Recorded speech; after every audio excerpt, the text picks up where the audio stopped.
프리미어리그 최고 명장들의 대결은 언제나 설렙니다. 펩과 클롭의 라이벌리와 그 아래서 그들의 전술을 실행하는 최상급 선수들. 이런 스토리 아래서 펼쳐진 경기는 어땠을지 잔말 말고 시작해보도록 하겠습니다. 일단 양 팀은 원래 들고 나오는 전술 그대로 나왔습니다. 한 가지 특이점이 있다면 맨시티는 그바르디올 대신 아케가 돌아왔습니다. 리버풀은 중원에 커티스 존스가 돌아왔고 조타가 선발 낙점을 받았습니다. 경기 초반은 맨시티가 주도하는 흐름이었죠. 맨시티는 원래 하던 대로 빌드업을 진행했습니다. 리버풀은 로드리와 아칸지의 빌드업을 막기 위해서 많은 수를 그쪽에 투입했죠. 어느 정도 로드리와 아칸지를 막는 데는 성공했지만 수비 라인과 3선 사이 포켓 공간에서 베실바가 계속 프리한 찬스를 맞았습니다. 근데 이 전술이 좋을 때도 있지만 좁은 공간에서 로드리와 아칸지가 패스로 탈압박을 해버릴 때 리버풀에게 큰 문제를 발생시킵니다. 베실바가 프리한 공간을 부여받게 되고 이때 3선과 포백 라인의 공간이 자연스레 벌어지게 되죠. 순간적으로 실바가 공을 잡을 때 5대4로 맨시티가 수적 우위를 얻게 됩니다. 모든 맨시티 선수들이 뛰어가면서 리버풀 수비가 자리 잡기 어렵게 만들죠. 수많은 선택지 중에 홀란드를 선택하는 실바입니다. 물론 이건 아놀드가 잘 따라가서 큰 위기는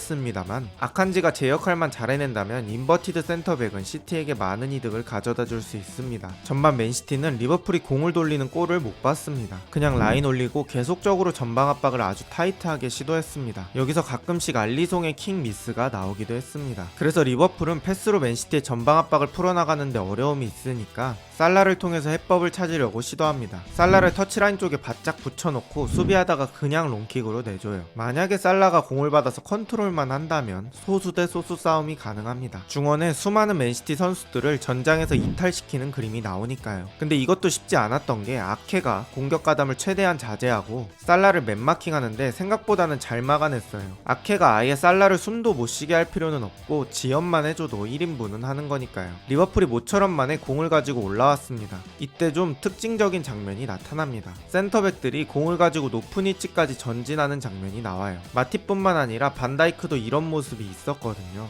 소보슬라이가 위쪽으로 올라가는데 베실바도 소보를 따라가요. 그러면서 중앙 쪽에 빈 공간이 만들어집니다. 마팁은 이 공간으로 공을 끌고 들어갑니다. 왜 이런 장면이 나오냐면 지금 맨시티의 수비 형태가 대인 수비처럼 됐죠. 리버풀 선수들 옆에 맨시티 선수가 붙어있기 때문에 마팁이 공을 끌고 올라가는 동안 줄 동료가 없는 거죠. 맨시티도 센터백이 여기까지 올라올 거라고 생각을 하지 못했겠죠. 세트피스면 몰라도 필드플레이 상황에서 마팁의 마크맨을 정하지는 않았을 겁니다. 그래서 가운데 있던 디아스가 즉각적으로 여기까지 나와서 중거리 각을 좁혀주죠. 살라는 마팁보다 조금 늦게 올라갑니다. 그러면서 자연스럽게 아케의 대인 마크맨을 떨궈낼 수 있었어요. 마팁은 비어있는 살라에게 공을 줍니다. 여기서 살라는 한 번 접고 왼발 크로스를 안쪽으로 감아주고 누네즈의 헤더를 침착하게 쳐내는 에데르송입니다. 제가 프리뷰 영상에서도 요즘 누네즈와 살라의 호흡이 좋다고 말씀드렸었는데 또 누살 커넥션이 나왔습니다. 전반전은 맨시티가 기본적으로 주도하는 흐름 속에서 리버풀이 틈새 시장을 공략하는 그림이 많이 나왔습니다. 맨시티는 어떻게 하면 도쿠와 포든에게 단독 돌파 기회를 줄까 라는 고민이 전술에 녹아 있었습니다. 펩의 머리 굴리는 소리가 막 들리는 것 같았어요. 그 해답 중에 하나는 빠른 반대 전환입니다. 비어있는 포든 쪽으로 로드리가 공을 넣어줍니다.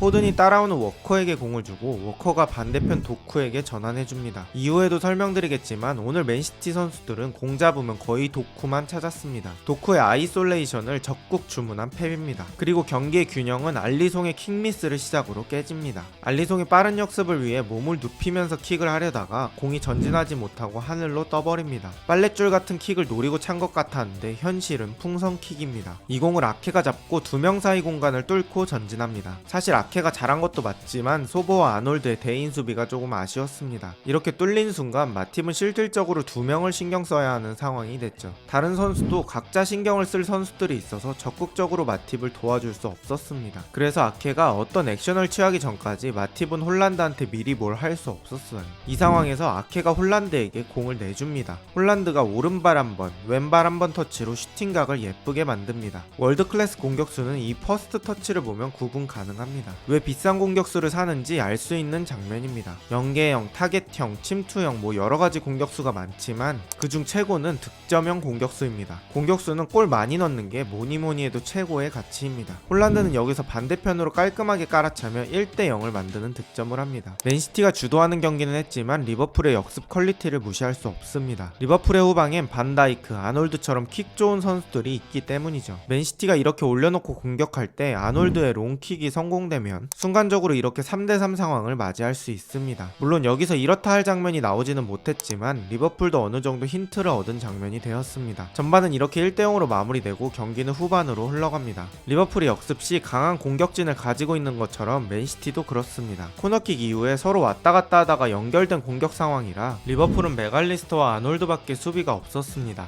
맨시티 수비가 연결해준 공을 홀란드가 잘 지키고 알바레즈에게 내줍니다. 알바레즈는 반대쪽 비어있는 도쿠에게 공을 줍니다. 이 정도면 도쿠가 아니라 또쿠입니다.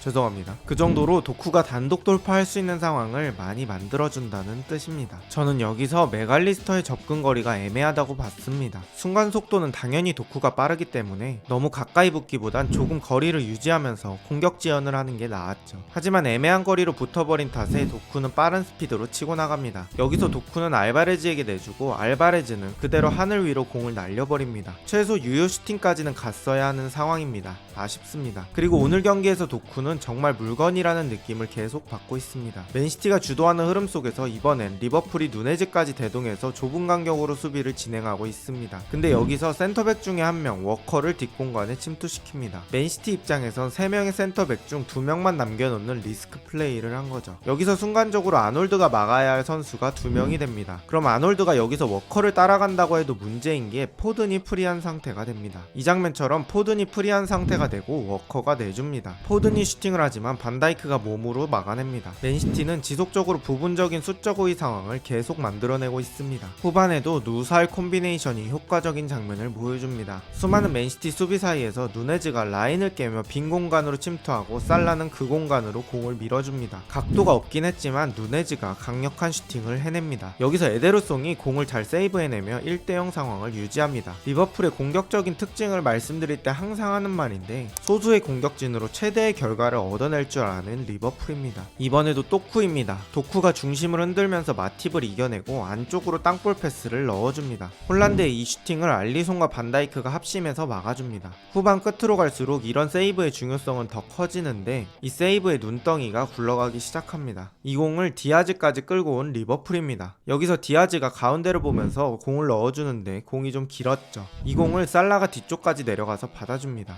이때 교체에 들어온 하포가 순간적으로 직선적으로 뛰어들어갑니다. 수비들의 주의가 하포 쪽으로 끌리면서 아놀드 앞쪽으로 빈 공간이 만들어집니다. 살라는 아놀드에게 공을 밀어줍니다. 아놀드는 공을 잡고 골대 반대쪽 땅볼 슈팅으로 동점골을 만들어냅니다. 순간적인 하포의 움직임 그리고 아놀드의 정교한 킥력이 돋보인 순간입니다. 맨시티는 이날 경기 끝날 때까지 교체 카드를 단 한 장도 쓰지 않았는데 이것이 어느 정도 후반 수비 집중력에도 영향이 있었던 것 같습니다. 이후 맨시티가 경기를 엄청 몰아치지만 1대1로 종료됩니다. 오늘 경기는 펩이 수적 우위를 위해서 여러가지 방법들을 시도했다면 클롭은 선수들의 에너지 레벨을 역습 시에 사용하려고 노력을 했던 것 같습니다. 그리고 맨시티에 비해 교체 카드를 적극적으로 활용한 것도 차이라고 할 수 있겠죠. 소문난 잔치에 먹을 게 없다는 말이 있지만 양 팀의 공수전환, 선수들의 플레이 퀄리티 등 두 감독이 만난 경기다웠습니다. 오늘 영상은 여기까지고 저는 매주 프리미어리그 분석 영상을 다루고 있으니 비슷한 영상이 보고 싶으시다면 구독 부탁드립니다.